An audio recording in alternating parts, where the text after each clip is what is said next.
నమస్తే, welcome to our channel. నేను మీ సిరి. ప్రస్తుతం మనతో పాటు సీనియర్ జర్నలిస్ట్ కట్టా కార్తిక్ గారు ఉన్నారు. మాట్లాడతాం. సార్ నమస్తే. సార్ నమస్తే సిరి. సార్, ఇప్పుడు one of the trending issue గురించి మాట్లాడుకుందాం. సార్, విజయ్ త్రిష ఒక హై డ్రామా అనుకోవచ్చు. మొన్నటి వరకేమో విజయ్కి వాళ్ళ వైఫ్ సంగీతకి డివోర్స్ నడిచాయి. ఎప్పుడైతే ఎలక్షన్ టైం ఉందో అప్పటి వరకు పీక్స్లో అది ఇది బ్యాలెన్స్ చేయలేకపోయాడు విజయ్ అని కూడా మాట్లాడుకున్నాం.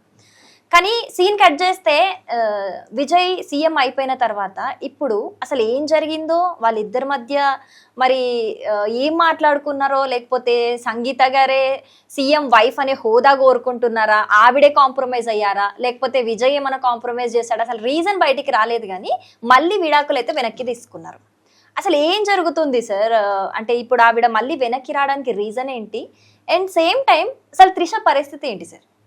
ట్రయాంగిల్ స్టోరీలో ఎవరితో ఎవరు, ఎవరికై ఎవరు, అంతే కదా. అంతేగా. ఇప్పుడు విజయ్ త్రిష లేదా విజయ్ సంగీత, అవును. ఒకవేళ విజయ్ సంగీత ఒకటైతే త్రిష పరిస్థితి ఏంటి? ఇది సహజంగా అందరిలో వచ్చేటువంటి డౌట్. ఇప్పుడు సహజంగా మంచిగా జరిగిందో చెడుగా జరిగిందో తెలియదు, కానీ జరగాల్సిందే జరిగింది. భార్య భర్తలు ఒకటయ్యారు. వీళ్ళిద్దరూ నిజానికి ప్రేమించి పెళ్లి చేసుకున్నారు. విజయ్ సంగీత ప్రేమించే పెళ్లి చేసుకున్నారు. కాకపోతే ఒక ఆశ్చర్యం ఏంటంటే, విజయ్ రాజకీయ పార్టీ పెట్టుకుని ఎన్నికలకు వెళ్తున్న సమయంలో సంగీత విడాకులు కేసేశారు. నిజానికి ఆ సమయం అనేది కరెక్ట్ కాదు. ఎందుకంటే విజయ్కి అది రాజకీయంగా నష్టం కలిగించే సమయం. ఆవిడ కావాలని వేశారు అనేది కూడా బయట ప్రచారం నడిచింది. నిజానికి సరే ఆమె ఉద్దేశాల్లో ఏంటో నాకు తెలియదు, కానీ అంటే ఆమె కావాలని ఆ సమయంలోనే వేశారా అది తెలియదు. కానీ దాన్ని మాత్రం విజయ్ రాజకీయ ప్రత్యర్థులు వాడుకున్నారు గట్టిగానే. సొంత భార్యకే న్యాయం చెయ్యలేడు అనే దాన్ని డిఎంకే వాళ్ళు చాలా గట్టిగానే వాడుకున్నారు. బట్ ఎన్నికల్లో అదేం ప్రభావం చూపించలేదు. ఇప్పుడు డిఎంకే వాళ్ళు త్రిషతో సంబంధాన్ని ఎక్స్పోజ్ చేసినంత మాత్రాన విజయ్ భయపడి త్రిష భయపడి వీళ్ళేం దాక్కోలే. వీళ్ళు ఓపెన్ గానే విజయ్ త్రిష కలిసి అనేక ఫంక్షన్స్కి వెళ్ళారు, కలిసి వెళ్ళారు, ఒకే రకమైన డ్రెస్ వేసుకొని మరీ వెళ్ళారు, కపుల్లాగా వెళ్ళారు. ఏమాత్రం భయపడలే, ఏమాత్రం జంకలే. సో జనాలు కూడా దాన్ని పెద్ద పట్టించుకోలే. అసలు త్రిషతో విజయ్ రిలేషను లేదా సంగీతతో విజయ్ సంబంధం ఇదంతా కూడా వ్యక్తిగత జీవితం. ఎవరు వ్యక్తిగత జీవితం ఎవరికి ఎందుకు? ఇప్పుడు విజయ్ రాష్ట్రానికి ఏం చేస్తాడు, విజయ్కున్న విజన్ ఏంటి, విజయ్ ఏ లక్ష్యాలతో పార్టీ పెట్టుకున్నాడు, ఎలాంటి హామీలు ఇస్తున్నాడు, ఇది మాత్రమే ప్రజలకు అవసరం. అంతేగాని విజయ్ సంగీతకి విడాకులు ఇస్తున్నాడా, అసలు వాళ్ళిద్దరి మధ్య లోపల గొడవ ఏం జరిగింది, త్రిషతో విజయ్ మళ్ళా పెళ్లి చేసుకోబోతు, ఇవన్నీ వ్యక్తిగత విషయాలు, ఎవరికి అవసరం లేని విషయాలు. నిజానికి అది కేవలం ముగ్గురికే సంబంధం, త్రిషకి, సంగీతకి, విజయ్కి మాత్రమే సంబంధమైన విషయాలు. కాకపోతే కొద్దిగా పాపులర్ స్టార్ కాబట్టి, ఎన్నికల్లో సీఎం అయ్యాడు కాబట్టి సహజంగా అందరికీ ఇంట్రెస్టింగ్ ఉంటుంది. తెలుసుకోవాలి అసలు ఏంటి. అయితే ఇందాక మనం అనుకున్నట్టు విజయ్ ఎన్నికల్లో పోటీ చేస్తున్నప్పుడు ఆమె విడాకులు కేసు నమోదు చేసింది.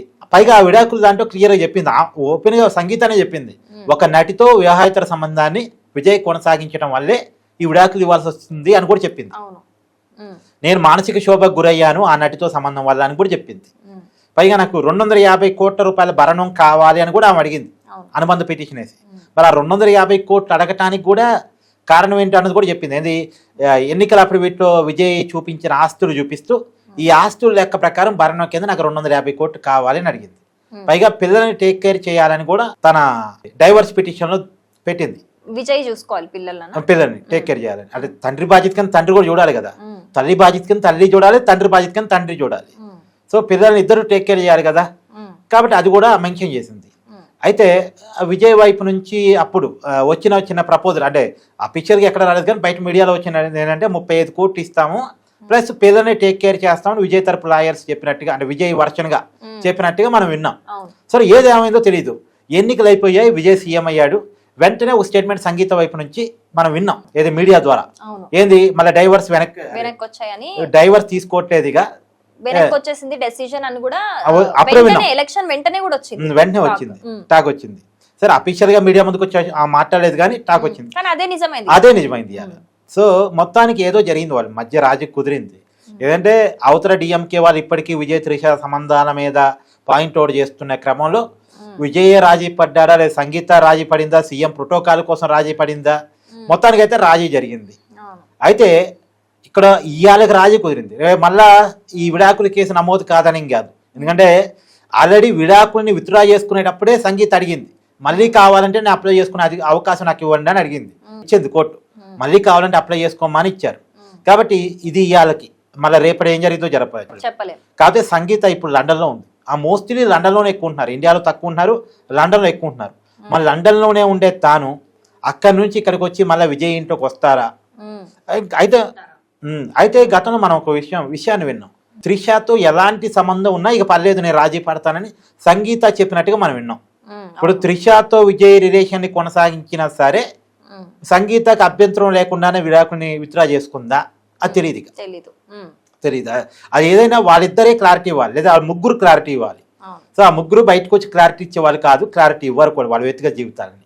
సో ఇది ఇక మనం కన్ఫ్యూజ్ ఎవరికి నచ్చినట్టు వాడు చెప్పుకుంటూ కన్ఫ్యూజ్ చేసుకోవడమే అవుద్ది. ఇప్పుడు త్రిష అయినా సార్ మరొక జయలలిత అవ్వచ్చు, ఎంజిఆర్, ఈ స్టోరీ సేమ్ కంటిన్యూ అవుతుంది తమిళనాడు రాజకీయంలో అని చెప్పేసి ఆ స్టోరీ కంపేర్ చేస్తూ కూడా చాలా గతంలో కూడా చాలా న్యూస్లో వచ్చాయి, టాక్ వచ్చింది అంతా. కానీ ఇప్పుడు చూస్తుంటే అసలు త్రిష పరిస్థితి ఏంటి సార్? నిజంగానే ఇంకొక జయలలిత అవుతుందా అవ్వదా? అసలు ఎక్కడి వరకు ఉంటుంది రాజకీయ జీవితంలో అయినా పర్సనల్ లైఫ్ లో అయినా? అయితే త్రిష గత ఇంటర్వ్యూలో చెప్పింది తనకి పొలిటికల్ ఇంట్రెస్ట్ ఉందనే విషయాన్ని చెప్పింది. తమిళనాడుకి ముఖ్యమంత్రి అవుతానని కూడా చెప్పింది. సో చెప్పలేం, ఏదైనా జరగవచ్చు. జయలలిత విషయంలో మనం ముందుగా ఎవరు ఆలోచించారు కానీ కాలేదు. సో అయితే ఇంకొకటి, జయలలిత కూడా ఆ రోజు వైఫ్ ఏం కాదు ఎంజి రామచంద్రన్ గారికి, ఏదో రిలేషన్ ఉందని అంటారు కానీ డైరెక్ట్గా వైఫ్ అయితే కాదు. వైఫ్ అని పక్కన పెట్టి తను సీఎం కాగలిగింది, పార్టీని తన చేతిలో తీసుకోగలిగింది. సో కాబట్టి జయలలిత లాగా త్రిష కాగలిద్దా లేదా మనం ఇప్పుడే అంచనా వేయలేం. కాకపోతే ప్రచారాలు నడుస్తుంటాయి, ఎప్పటికీ నడుస్తూనే ఉంటాయి. నిజంగా విజయ్ త్రిషకి రిలేషన్ ఉంది అన్న విషయాన్ని వాళ్ళిద్దరూ చెప్పలేదు, వాళ్ళిద్దరూ చెప్పకుండా మనం కన్ఫర్మ్ చేయలేం. ఇప్పుడు జయలలిత మీద కూడా అప్పట్లో పుకార్లే తప్ప ఇది నిజమని చెప్పుకోవడానికి ఏముంటుంది చెప్పు. వాళ్ళ వ్యక్తిగత జీవితాల గురించి మన 4 గోడల మధ్య జరిగే విషయాలని అంచనా వేయటం కొద్ది కష్టం, మనకి అవసరం లేదు కూడా అది. కాకపోతే ఒకటి మాత్రం వాస్తవం, త్రిషకి అయితే పొలిటికల్ ఇంట్రెస్ట్ ఉంది. మరి దాన్ని విజయ్ ఎంతవరకు నెరవేరుస్తాడని తెలియదు. కానీ పోయినసారి ఎన్నికలు మాత్రం విజయ్కి మద్దతు ఇచ్చింది త్రిష. విజయ్ కష్టాల్లో ఉన్నప్పుడు ఏది ఆ తొక్కిసలాట ఆ ఇష్యూస్ మొత్తం చాలా సపోర్ట్ ఇచ్చింది, చాలా మోరల్ బూస్టప్ ఇచ్చింది. తర్వాత విజయ్ కోసం ఎన్నికల క్యాంపెయిన్ కూడా చేసింది. కాబట్టి త్రిష అయితే సపోర్ట్. ఈవెన్ ఎన్నికల రిజల్ట్ రోజు ఆ విజయ్ గెలిచాడు అనుకున్న రోజు కూడా ఆమె తిరుమలలో ఉంది, దేవుడి దగ్గర ఉంది. విజయ్ గెలవాలని కోరుకున్నట్టుగా కూడా మనం అప్పట్లో వార్తలను డైరెక్ట్ గా తిరుమల నుంచి విజయ్ ఇంటికే పోయింది త్రిష. కాబట్టి ఏదో వాళ్ళ మధ్య ఉన్న ఫ్రెండ్షిప్ కావచ్చు, ప్రేమే కావచ్చు, ఇంకేదో కావచ్చు, కానీ ఏదైనా ఈ రిలేషన్ మరి ఎట్లా ఉంటుంది ఏంటనేది భవిష్యత్తు తెరచాలి. బట్ ఒకటి, ఇప్పుడు విజయ్ 2 చోట్ల పోటీ చేశాడు. తిరుచి ఈస్ట్కి రాజీనామా చేశాడు, తిరుచి ఈస్ట్లో ఎన్నిక జరుగుతుంది. అక్కడ నుంచి త్రిష పోటీ చేస్తారా లేదా అన్నక్కడ క్లారిటీ అయితే లేదు, ప్రచారం అయితే ఉంది. చూడాలి రాబోయే కాలంలో ఏం జరుగుతుంది అనేది. ఓకే రైట్ సార్, ఒక క్లారిటీ అయితే వచ్చింది మీరు చెప్పిన తర్వాత. ఎప్పుడు ఇంతే డీటెయిల్గా బాగా చెప్తారు మీరు. Thank you so much sir.